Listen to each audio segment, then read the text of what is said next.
Alright guys, today we're going to be going through the best new games coming out in October. I usually do 5, but this month there's so many games coming out that I had to do 10. There's so many games that I'm actually really interested in this month, which is not ideal because I'm heading to Chicago this month, 18th, for 10 days. So I'm going to be away for 10 days during the month of October, and I'm already playing loads of different games. So my backlog is just getting bigger and bigger and bigger. I'll never defeat my backlog, but I'll die trying, okay? Anyway, let's jump in here and talk about the 10 best games, the 10 games that I'm most excited for coming out here in October. So first game we're gonna start with is a remake. This is Until Dawn, the remake. It's coming out October 4th. The remake of the 2015 game is here and it looks better than ever. But yeah, I was pretty impressed by the side-by-side, and I've been wanting to replay Until Dawn anyway. I've been thinking about it, so this seems like the perfect opportunity to do so. Maybe I can do like one full game video like I did for the casting of Frank Stone. We'll see what happens. I do believe Until Dawn is like 6 hours or less, so I think I could do it in one longer video, or maybe I could stream it. That could be fun. Either way, this game was absolutely incredible back in 2015. I really enjoyed it, and if you never got the chance to play it then, I'd highly recommend you check this out. It seems like they've actually added in some new story elements too, so if you have played it before as well, there might be some new stuff for you to find, and it might still be worth checking out. I don't know. This is launching day and date on PC and PS5 on October 4th. Can you survive the night? Let's find out. The next game, we're sticking with the horror genre of remakes. Silent Hill 2 Remake is coming out October 8th. And yeah, this is a remake from a game long before Until Dawn's time. I've never played a Silent Hill game myself, so I think this will be a really fun one for me to jump into. I think I'll do a series on this. And this is a collaboration between Bloober Team and Konami. Bloober Team have made some games in the horror genre before that I liked. They've made Layers of Fear, The Medium, Blair Witch. I mean, those 3 games, I thought they were like relatively good, pretty good. Layers of Fear was interesting in its concept and stuff like that, but none of those games blew me away. I think The Observer, I was thinking of Bloober. The Observer, that game from them was like this cyberpunk horror game. I thought that game was really good. My friend Tyler also loves that game. And yeah, I mean, that's probably my favorite game from them. Bloober definitely bring like the weird vibes, and I think it could potentially be a good partnership for Silent Hill as well. We'll find out on October 8th. I mean, it's a remake. It's not like they have to come up with an entirely new concept and story and stuff like that. So I do think they get the basics right a lot of the time, Bloober Team. So I think this could be a match made in heaven. We'll see if Silent Hill 2 turns out to be as good as it has looked in recent months. Now, at the start, it was a little bit sketchy, but I think it started to look a lot better in the previews that have come out in the last month or so.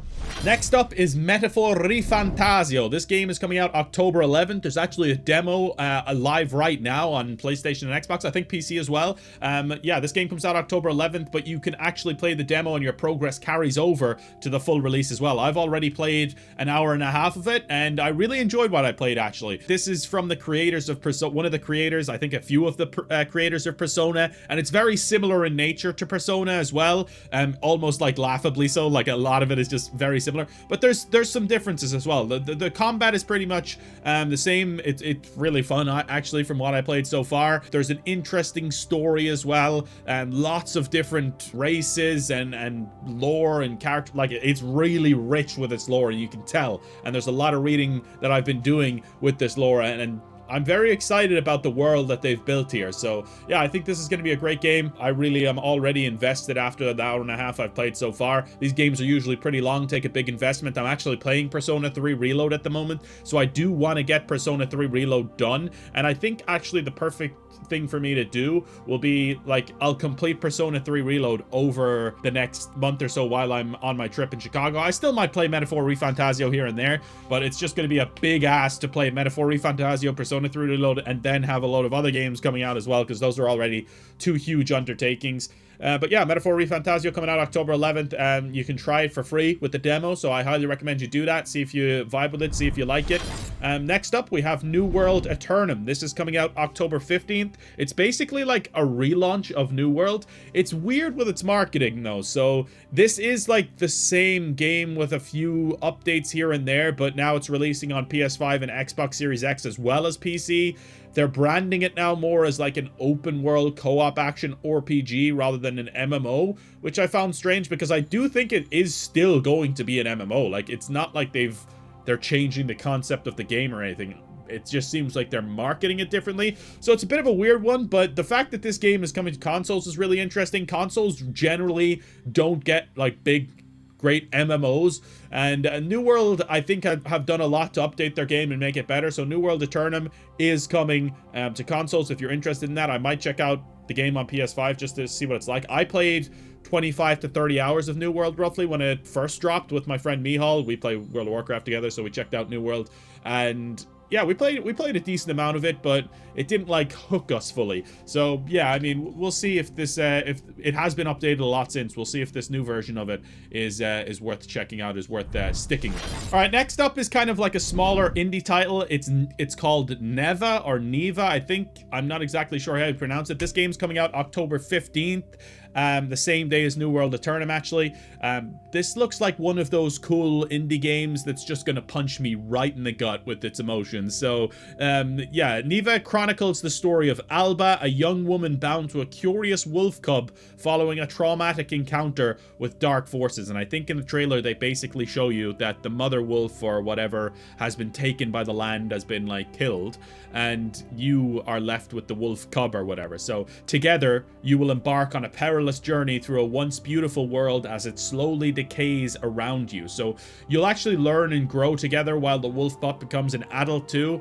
Like he'll grow up with you, and like you'll kind of go through some challenging situations. But overall, I do think that this game looks like it's going to make me emotional, because if you didn't know, wolves are my favorite animal. I have one. I have a dire wolf. She's somewhere here. I think she's on her bed there. But Indigo, I have a little dire wolf. I got her. She's a northern Inuit, but she's bred to look like a wolf, and they're actually the dogs they used in Game of Thrones for the dire wolves or whatever in the early seasons, before they went full CGI with some of the wolves and stuff like that. But yeah, I think this is going to be a really interesting one, and I'm excited about it, but I'm also dreading it at the same time. This one comes out October 15th. Not sure how long it is. I might get a chance to play this before I go to Chicago and check out a little bit of it. Maybe I'll get it on Steam Deck so I can play it while I'm in Chicago or while I'm traveling, seeing as it'll be like a 10-hour flight or whatever. Next up is another horror game. So horror fans are eating good this month. A Quiet Place: The Road Ahead comes out October 17th, the day before I go to Chicago, so might not get a chance to play much of this one. I might do a part 1, we'll see. But yeah, I've only seen the first A Quiet Place movie, but I really liked it a lot, actually. I thought Jim Krasinski because he's Jim from The Office. Wow, that is really hard. John Krasinski was great in it. He was actually one of the directors, I think, and one of the writers. But yeah, he did a great job, and I just really liked how simple and like emotional that movie was. But yeah, it's really interesting to see a game for it here. It's turned into like this big franchise. I think there's 3 movies now. There's a game coming. Maybe I'll have to check out some of the movies. I've heard good things. But to be honest, this game doesn't look like just some money grab. It actually looks like it could be a pretty good video game.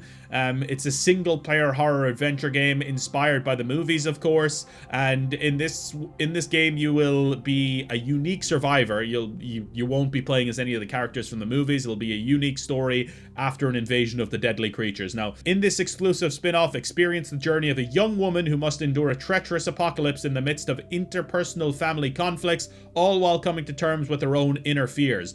Unnerving atmosphere as well, of course. Experience the absolute terror as you strive for silence when hiding from and sneaking by horrific creatures who hunt using only sound. So that's a part of it that I really think will be interesting. Is like, this is basically going to be a stealth game, right? It has to be, because that's how the world is set up in these movies. In A Quiet Place, obviously it's called A Quiet Place. But yeah, excited to check this one out. I might do like a part 1 October 17th, and then see where we go from there.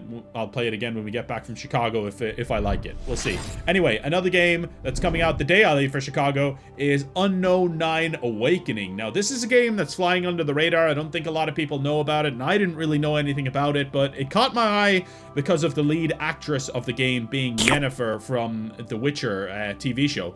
Now, I really like her, actually, as Yennefer. I know a lot of people maybe didn't like the TV show overall. To be honest, I fell off it badly. I did like the first season.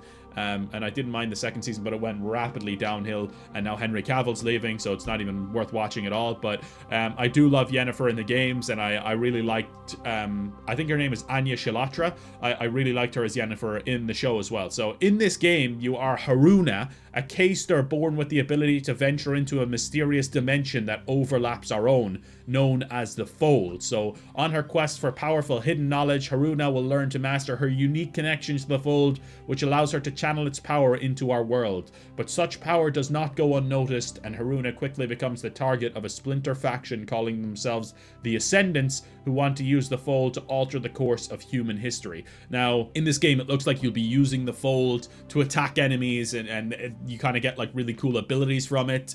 While being hunted down by these Ascendants, you'll obviously be fighting back and taking them down. So yeah, it's not like a fully fledged AAA game. This one, I feel like it's more like that AA game, right? And I've been looking for a lot more of these experience, like 6 to 12 hour like AA experiences where you kind of just you don't have to devote your life to it, you know, and I like that. So I'm looking forward to checking out Unknown 9 Awakening when it comes out October 18th. I won't get to this one straight away, obviously, because I'll be leaving for Chicago, but overall, looking forward to maybe playing it when I'm back or something. Now, next up is the biggest game of the month, of course, Call of Duty Black Ops 6. It's coming October 25th. I'm not really that into Call of Duty anymore. I've tried, but you know, I play it for a few weeks after launch with the multiplayer, and then I kind of fall off it. Now, this one is coming to Game Pass, so I'll be able to try it for free without buying it, and I'll be able to play the campaign, which is great. Now, I do like the Call of Duty campaigns. I always do. This one is developed by Treyarch and Raven.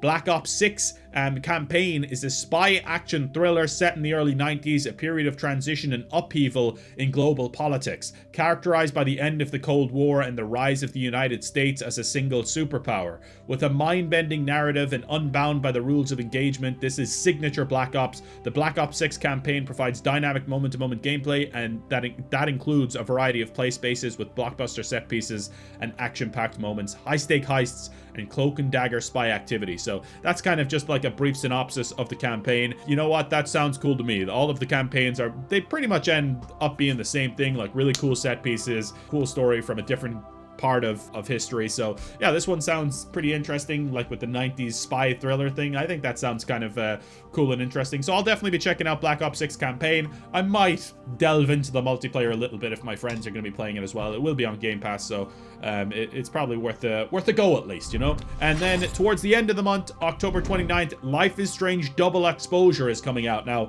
I'm kind of on the fence about this one. Is it going to be like a return to glory for Life is Strange, or is this kind of like a desperate last attempt to really kind of save this franchise? Because I feel like it fell off pretty badly after the first Life is Strange. Life is Strange 2, didn't like it at all. The same studio made some other game, I can't even remember what it's called, but I really didn't like the look of that one. I just feel like they were so heavy-handed in the message that they were trying to send. Like, Life is Strange had that kind of stuff, but it wasn't like heavy-handed in your face, like ba ba ba ba ba. And like the Life is Strange True Colors one, I played that, and I did enjoy that. I don't think it was on the same caliber as the first game. I don't know, the first game just hit different. Like, I don't know, was it like the period of time that I was playing it in? But the first game just hit this different. Life is Strange True Colors was fine. It was fun, but it wasn't really like super memorable for me. But this one, you'll be going back to Max Caulfield here. So this is interesting. Like, when Max Caulfield finds her friend Safi dead in the snow, she tears open the way to a parallel timeline. So you will have like parallel timelines in Life is Strange now, which is super interesting, and that opens up a whole myriad of things that you can do, which obviously one of them is to bring Chloe back, or like depending on like your decision, I wonder how they'll work around that. The parallel timeline anyway, Safi is dead, but here in her timeline, Safi is still alive and still in danger. With her new power to shift between two timelines, can Max solve and prevent the same murder? Yeah, that's kind of an interesting concept here for the game. It's going to be super interesting to have Max back. She looks very different. She looks more like Chloe than she looks like Max, to be honest. I thought it was Chloe at first, but maybe Chloe will be back in some other way as well. But yeah, really interested in seeing how they tackle this one, and if it will be a return to glory for Life is Strange, because I really did like the first one, and I'd love this to be good. October 29th, I think I'm coming back this day, so I might be able to check it out after a few days of coming back or whatever. But anyway, the one that I am personally most excited for, the final, last but not least, Dragon Age Veilguard is coming October 31st. Now, I am a huge Dragon Age fan. Dragon Age Origins is probably one of my favorite games of all time, to be honest. I love Dragon Age 2 as well. I know that's more of a mixed one, but I love Dragon Age 2, and I really like Inquisition as well. So yeah, I'm a huge fan of all the Dragon Age games. This is the 4th in the franchise, and I'm pretty excited about it. Now, it does look different to the games that have come before it. There's no doubt about that, but it looks different in a lot of ways, but I feel like in different ways it kind of captures the essence of Dragon Age as well. Like, I feel like it does keep the same charms and cool shit that's in Dragon Age. There's a lot of drama around this game at the moment, and you know, I understand, but I'm not really getting into that. I don't really care. Honestly, I'm just worried about if it's actually a good game or not. I don't care about any other bullcrap surrounding the game, to be honest. Is it pandering or whatever? Yeah, maybe, probably, but like, I'm just worried about if the game is actually going to be good. I don't care about a character creator. Like, I've seen the drama around that. I don't care. Like, more options the better. But I do have issue with the glute size. That booty ain't big enough. Those titties ain't big enough. If you're giving us a slider for it, you gotta let us make... No, I'm sorry. I'm getting carried away. But anyway, I hope you guys enjoyed this video. I got my new setup here as well. Like, I've got the single monitor arm or whatever. So I put my monitor up a lot higher now. And you can see more of me as well. So that's cool. I'm really liking my new setup. And I got this desk riser here as well that you can see in the mirror. So yeah, thanks for watching, guys. Really appreciate it. And we'll be back, and we'll be discussing and playing more games over the coming weeks. I have a lot to play here on the channel, and I'm very, very excited about October coming, but nervous about how many games I'm gonna have to play. I'm gonna try and get some of the ones that I'm playing finished, so that I can start up some new games as well. Thanks for watching, guys. Really appreciate it. Make sure to drop a like, and I'll see you guys next time. It's been a pleasure to serve you all. Peace out, my friends.